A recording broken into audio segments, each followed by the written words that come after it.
This is CTV News with Nafisa Kareem. For April, to see air tankers on a fire is interesting. Tonight, it's not even summer yet, and we already have 4 wildfires on Vancouver Island. Are fire bans on the horizon? Anything above about 200 gets into a really looking carefully at all the conditions. Certainly one of the further ones we've done in a while. Search and rescue crews pull off a dramatic rescue hundreds of kilometers off the shore of Vancouver Island.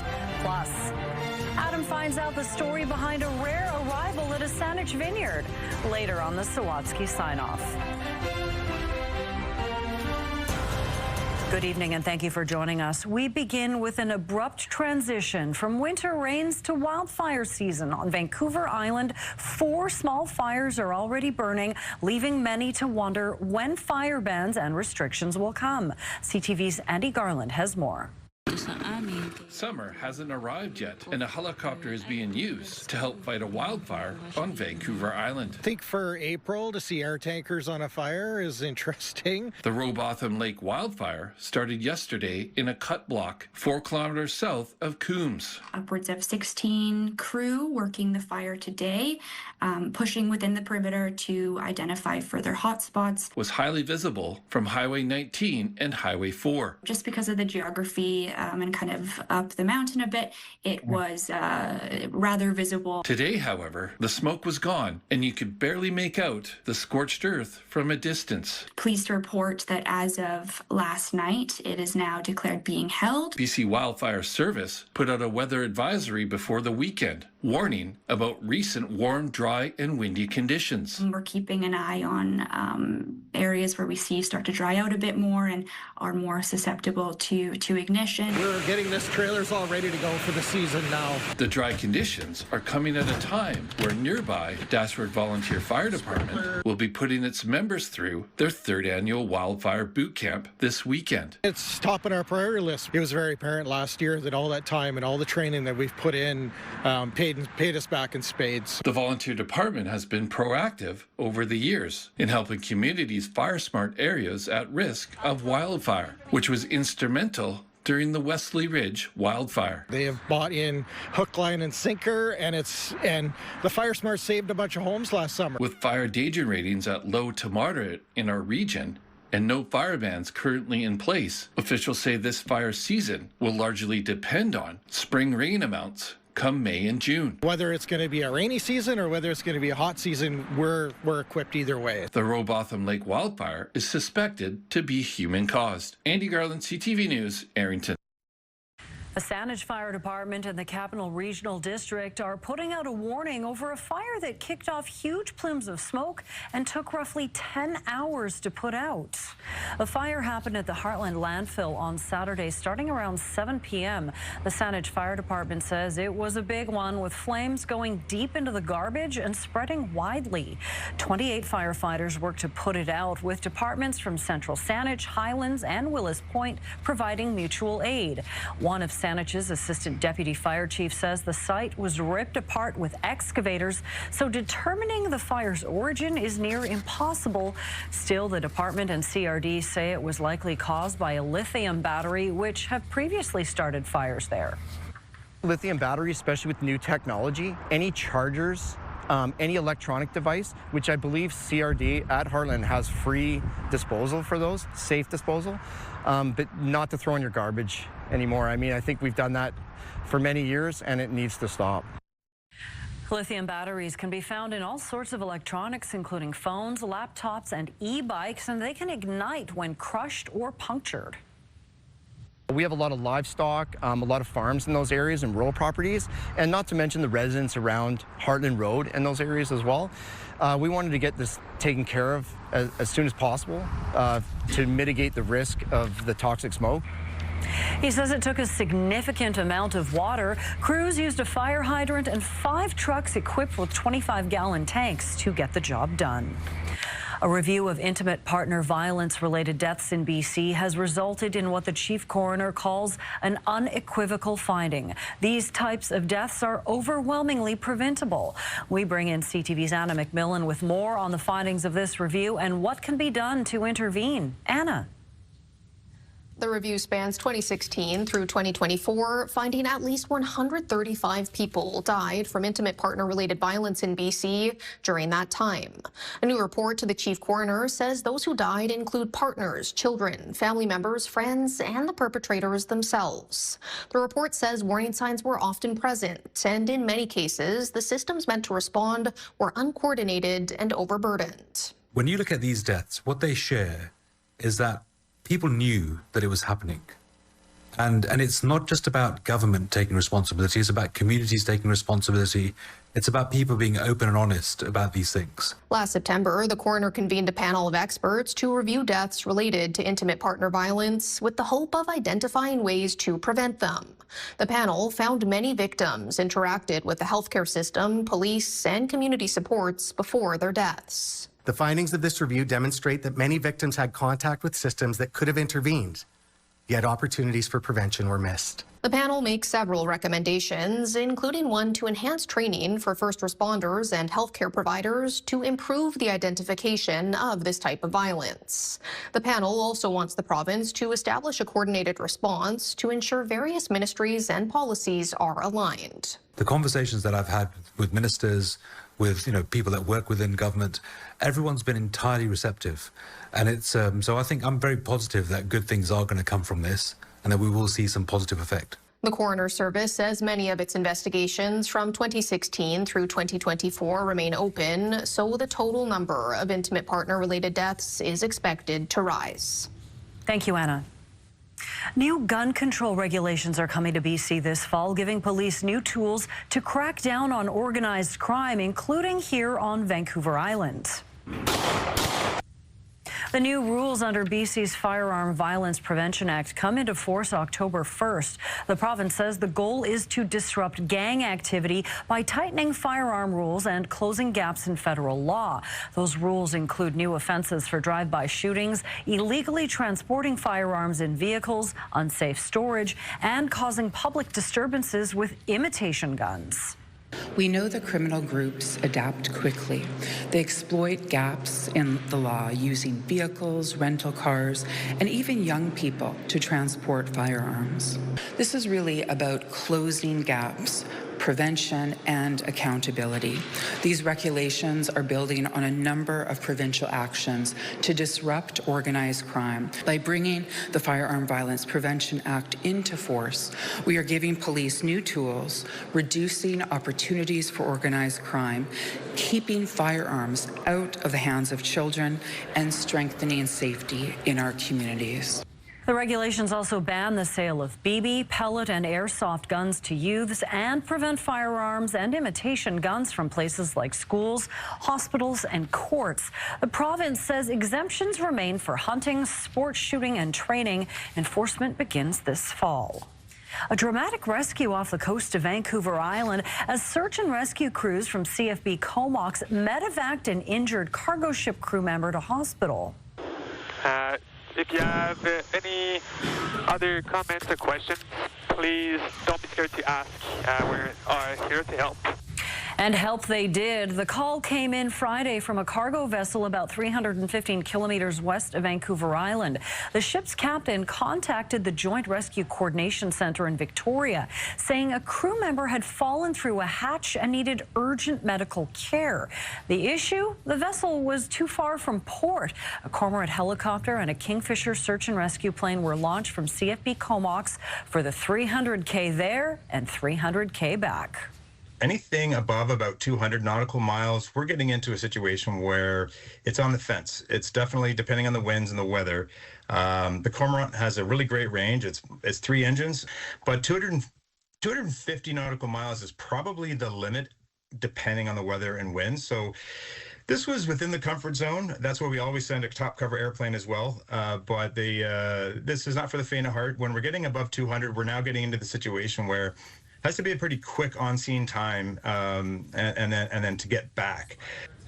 2 search and rescue technicians were lowered onto the ship to prepare the patient, who was then hoisted aboard the helicopter and flown to Victoria General Hospital. The crew member's condition has not been released. Soccer's biggest spectacle is going to take center stage in Nanaimo in a few months. The city has secured $15,000 in provincial funding to host a FIFA World Cup watch party. Fans can take in an outdoor concert followed by a game on June 26th at Maffeo Sutton Park. Comox and Langford are also hosting events throughout the World Cup. 13 degrees in Victoria right now. A little breezy. Gusts to about 30, 35 kilometers per hour, and it'll stay gusty through this evening with a chance of some scattered showers overnight or early tomorrow. Full look at your forecast after the break.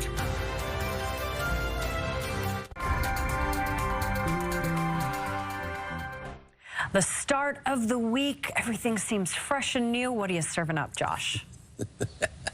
Well, it looks like the wind is going to continue through this evening and overnight tonight, maybe a couple sprinkles, but then it kind of dries up for the next few days, and I think the wind will be a lot calmer tomorrow than it has been today. If you get wind southeast 25, gusting to about 35 kilometers per hour right now, we'll probably see gusts 40 to 50 near the Juan de Fuca. You might see gusts to about 70 overnight tonight. 13 degrees currently. We'll get to 14 for a daytime high today. It's 14 right now in Comox and 12 and a little breezy in the north at Port Hardy. Clear skies across a good chunk of the province. You can see a bit of cloud cover, though, making its way in from the north. That'll spread south across the island as we head through the overnight period. And there's your slight chance overnight for a couple of really hit-and-miss scattered showers again tomorrow morning.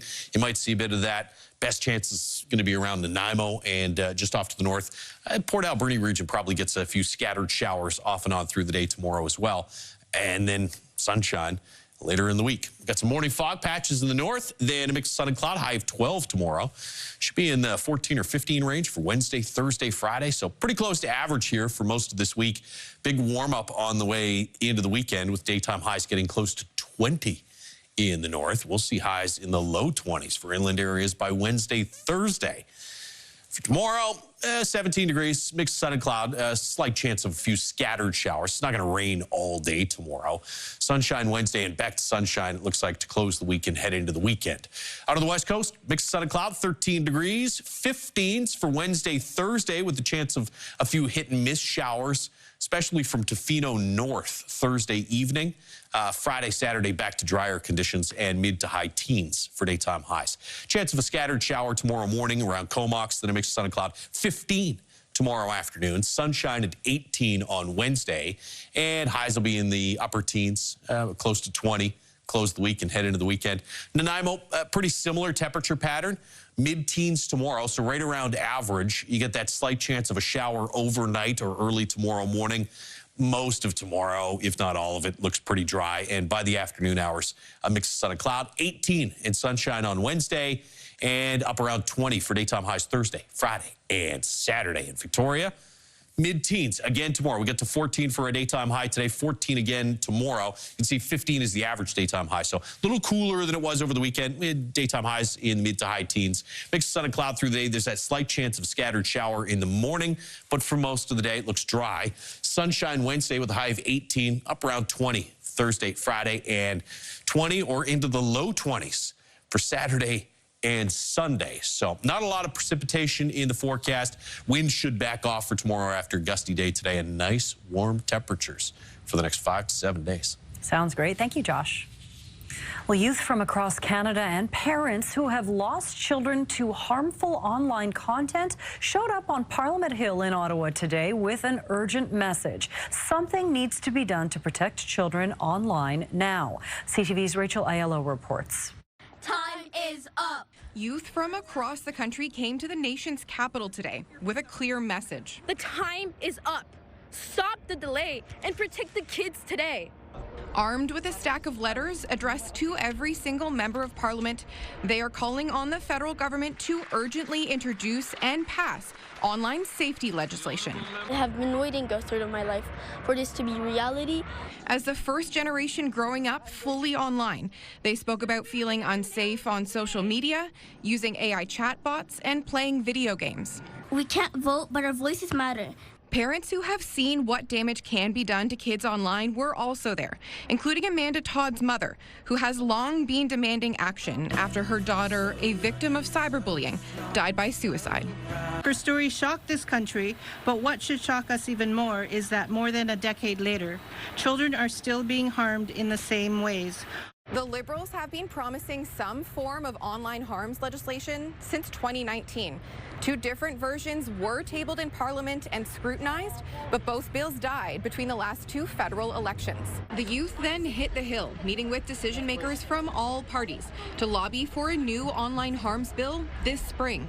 Their push comes on the heels of Manitoba Premier Wab Kinew committing to ban social media and AI for children in his province.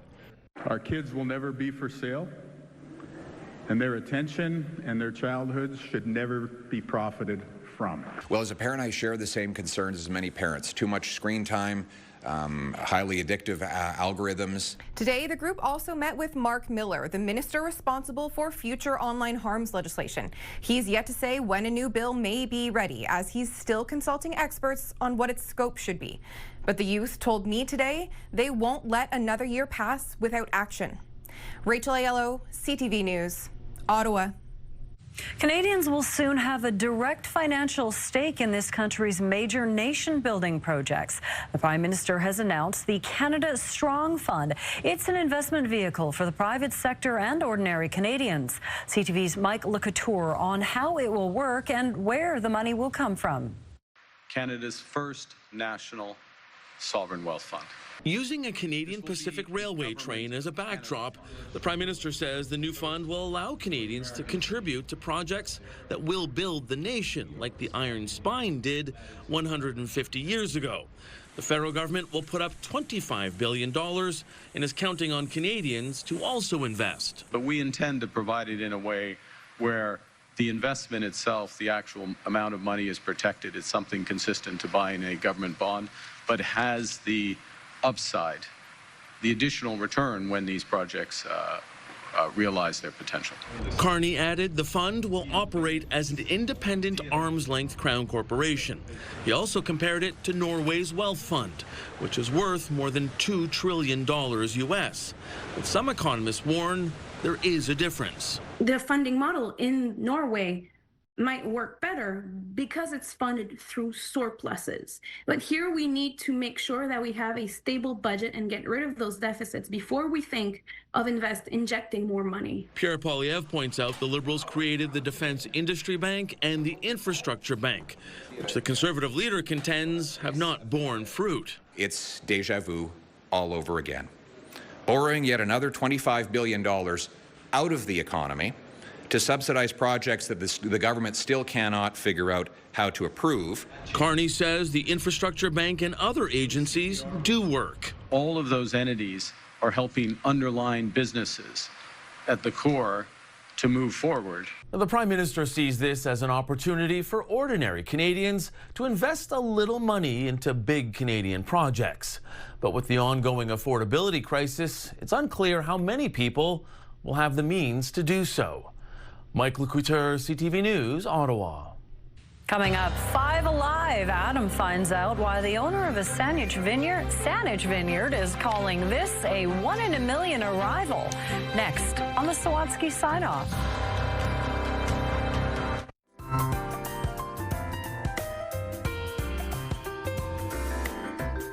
Finally, Adam finds out why a Saanich woman was inspired to buy a lottery ticket after a rare arrival on this Encore Sawatsky Sign-Off.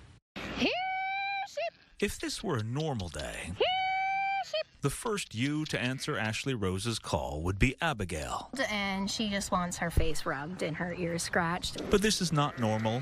Abigail's not here. And that other sheep? He doesn't look as impressive when he's all shaved down. He's usually sporting the puffy hairdo that earned him his name. His name is Fro, and sometimes we call him Stud Muffin. He is the only ram on our property. Fro and Abigail first met while working together at Prohibition Vineyards. They fertilize our vineyard. They keep all the weeds down. And in between mowing the lawns, they keep it to a golf green. One thing led to another. We were just expecting twins. Which is when the normal day turned anything but. when Ashley arrived home after picking up her kids from school. And we saw 3 little heads, and they were like, oh, she's had 3. A record number, not just for Abigail, but all the sheep living here. And my daughter Scarlett's like, oh, there's a 4th one. And then I saw the other one, and I was like, wait a second, there's 5. New record. Unbelievable. Well, Ashley's kids didn't believe her at first, said that was impossible. There's now no denying Abigail's had quintuplets. And so when we Googled it, it said a 1 in a million chance. And just in case that luck was lasting, they did buy a lottery ticket during a break from supporting this new mom in whatever way they can, including bottle feeding the runt. While Fro has returned to his 9-to-5 of mowing lawns and growing a seductive hairstyle, Abigail is working round the clock to care for her lambs, which Ashley hopes proves inspiring for her kids. How hard work and the sacrifice that you have to do for your children. Because although it's rare for a sheep like Abigail to have this many babies, the boundless love these moms are showing them is not. Adam Sawatsky, CTV News, Saanich. Boundless love and boundless cute. That is it for CTV News Vancouver Island. Thank you so much for joining us. Good night.